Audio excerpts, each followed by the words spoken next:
Bukan kalau orang bermaksiat kemudian dulu mana Allah menentukan dia bermaksiat atau akalnya yang memilih untuk bermaksiat. Itu pertanyaan yang pertama. Bismillahirrahmanirrahim. Assalamualaikum warahmatullahi wabarakatuh.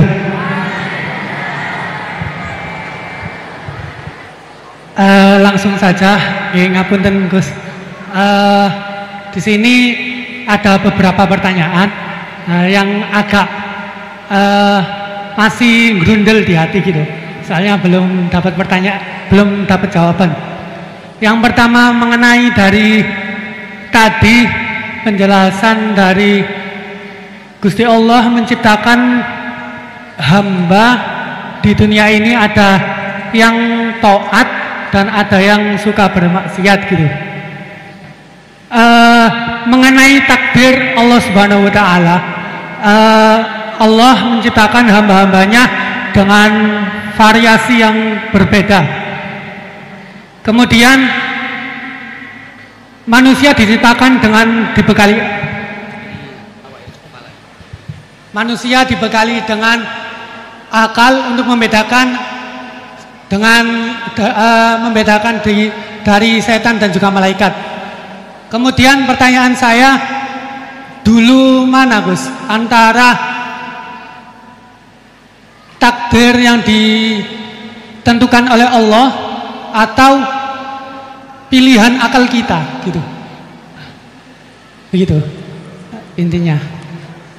Soalnya kan bukan kalau orang bermaksiat kemudian dulu mana Allah menentukan dia bermaksiat atau akalnya yang memilih untuk bermaksiat.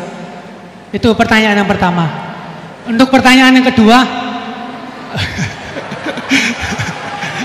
ngapunten. Untuk pertanyaan yang kedua, intinya kan tadi istihad daripada ulama itu menentukan hukum yang berbeda-beda. Terus kemudian kita sebagai yang hanya tabik saja mengikut, itu bolehkah? Kan dari kata guru saya, kalau hukum fikih itu yang ringan-ringan disebarkan nggak apa-apa. Tapi yang berat-berat dipakai sendiri gitu. Tapi biasanya kan kita kebalikan. Yang ringan-ringan soalnya kita tahu ilmunya, kita yang pakai. Terus kalau ada orang yang tanya, biasanya kita yang kasih jawaban yang berat-berat daripada hukum fikih. Jadi yang saya tanyakan, kalau berpindah hukum dari awalnya ikut imam ini terus kemudian ikut imam ini, itu bagaimana batasan-batasannya gitu. Syukron. Baik, terima kasih. Ini pertanyaan yang ringkas disampaikan cukup panjang. Ini langsung dipun jawab nopon.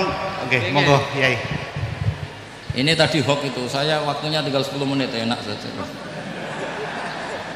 Tidak, saya nanti langsung itu, mungkin langsung ke Jogja, kan jadwalnya itu saya memang ke Jogja.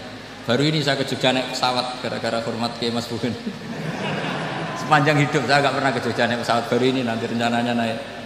Karena tak hitung kalau pakai kereta atau bis nggak menangi ngaji di Jogja. Saya jadwalnya ngaji di Jogja nanti jam 4:30. Begini, itu pertanyaannya betul tadi, itu ngawur betul itu. Karena begini ya, masalah qadha qadar itu kan sudah dibicarakan semua ulama di kitab-kitab. Satu, kita ngikuti ahlul hakikah. Idza dzukiral qadar fa'amsiku. Kalau qadha qadar sudah dibicarakan fa'amsiku, kamu harus diam di situ. Karena pertanyaannya gini, kalau kamu orang soleh, dan semoga Anda pelatihan jadi orang soleh, itu melihat Allah sudah menentukan semua, itu keren. Saya bangga punya Tuhan yang sudah tahu nasib saya kayak apa nanti. Saya betapa malunya punya Tuhan yang tak takoi, Gusti, sebenarnya nasibnya bahagia, mbah ora roh tapi kira sik. Itu kan ngeri betul. Sehingga kalau kamu soleh itu pokoknya bangga kalau Allah sudah tahu apa yang akan terjadi. Nah, soal kepanikan kita kan kadang, kok nang wis ngerti aku celoko, terus gunanya apa aku sholat? Itu kesalahan kita. Kita kecewa kalau sekarang soleh, kemudian akhirnya tidak soleh dan akhirnya kita masuk neraka. Kekecewaan ini namanya khadun nafsi. Kita hanya mikir diri Sebetulnya kalau kita abdan lillah, benar-benar hamba Allah, tetap bangga karena punya Tuhan yang tahu apa yang akan terjadi. Makanya yang dibutuhkan kesalian untuk ngakoni kodok kodar, dibutuhkan kesalian. Kalau enggak kriminal betul. Maka Sayyid Hasan bin Ali, saya hafalkan makalahnya itu. Di antara aturan iman harus iman sama kodok kodar. Untuk menunjukkan innahu la yuqsa kurhan wala yuhlabu kurhan, kata beliau. Supaya kita tahu bahwa Allah itu tidak dimaksiati secara terpaksa. Kamu bisa enggak bayangkan Allah ngeluh gini, sakjane aku ora seneng maksiat tapi saya bisa berbuat apa? Artinya apa? Kalau maksiat dan keburukan tidak khairihi wa syarrihi minallah, itu Allah kan kurhan. Paham yang saya maksud? Artinya apa? Kita harus berkeyakinan khairihi wa syarrihi minallah. Tapi kita butuh syariat. Lalu setiap orang nakal berkelit kersane Allah juga masalah. Maka diteruskan makalah beliau, waman hammala dzambahu rabbahu faqad fajar. Dan siapa yang menimpakan dosanya atas nama Tuhannya, maka faqad fajar, dia lacut betul. Sing zina kuwi Allah kan gak melok zina, sing maling kuwi ora melok maling, sing beto bak-bak kuwi ora tau beto. Terus kowe muni kabeh krana Allah, itu kriminal betul. Jadi makanya orang soleh itu harus hafalannya banyak supaya niru-niru orang soleh itu. Ini kan enggak ingin soleh tapi pakai akalnya sendiri. Itu bahaya dalam agama, karena agama itu harus ada riwayat. Makanya beliau menyebut 2 kali, siapa yang tidak meyakini khairihi wa syarrihi minallah, maka dia faqad kafar. Karena seakan-akan di dunia ini waqa'a fi mulkihi ma la yuriduhu. Kalau kamu bilang syar tidak minallah, berarti waqa'a fi mulkihi ma la yuriduhu, di kerajaannya terjadi sesuatu di luar kehendak. Tapi waman hammala dzambahu rabbahu faqad fajar, orang yang menimpakan dosanya ditimpakan karena Allah, maka faqad fajar, dia lacut betul. Allah ndak ikut maling, ndak ikut zina, ndak ikut korupsi kok. Oh, ini kehendakmu ya. Nah, kalau kamu bisa paham itu, ya sudah jadi orang soleh saja. Kalau ndak, ya pilih wa amsiku tadi apa? Sudah, tidak usah dibahas. Jadi saya mohon semua yang dengar ngaji saya ini, yang enggak tobat supaya tobat, yang sudah tobat ditambahi ilmu, karena biasanya tobat itu ya karena enggak ngerti apa-apa, semua mikir.